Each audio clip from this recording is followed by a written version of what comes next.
روز 5 فوریه سال 2023 از آغاز فعالیت شرکت هواپیمایی سامان ایر 15 سال پر شد. تاریخ این یگانه شرکت هواپیمایی فعال تاجیکستان از 5 فوریه سال 2008 از روز آغاز می گردد که هواپیمای بوینگ 737-800 تحت برند سامان ایر بار نخست با خطسر دوشنبه مسکو دوشنبه پرواز مستقیم انجام داده بود. امروز شرکت هواپیمایی سامان ایر به بیش از 25 سنت از جمله به شهرهای میونخن، دبی، استانبول، دیلی، تهران، مسکو، تاشکند، الماتو، ارومچی و دیگر شهرهای جهان پروازهای منتظم انجام می‌دهد. در دوام سالهای سپری شده سامان ایر توانست عضو اساسات بین المللی نقلیات هوایی گردیده، تصدیقنامه اگنتی اروپا عاید به بی‌خطری اویاسیونی و اجازتنامه پروازها به کشورهای اتحاد اروپا را به دست بیاورد. پارک هواپیمایی سامان ایر حالا 6 هواپیمای بوینگ 737-800 و 737-900 عبارت است.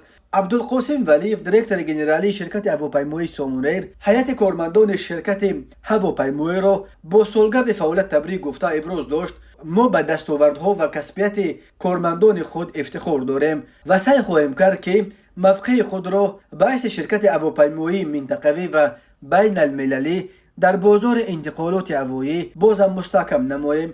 ما سپاسگزاریم از مسافران و شریکان برای اعتماد و البته برای جاری کردن نمودهای نو خدمت رسانی به مسافران و واردسازی تکنولوژی‌های نو پیوسته کوشش به خرج خواهیم داد. توسعه شبکه پروازهای شرکت، خریداری هواپیماهای نو برآورد، اینچنین رشد پروازهای داخلی و منطقوی از تصمیم‌های نزدیکترین شرکت هواپیمایی میباشند. شرکت هواپیمایی سامان ایر با مکافات کارپورات بوینگ و جایزه برند سال قدردانی شده است، ولی برخی از جمله مسافران این شرکت را برای نرخ بلند چپتهایش و صفت پست خدمت رسانی انتقاد میکنند.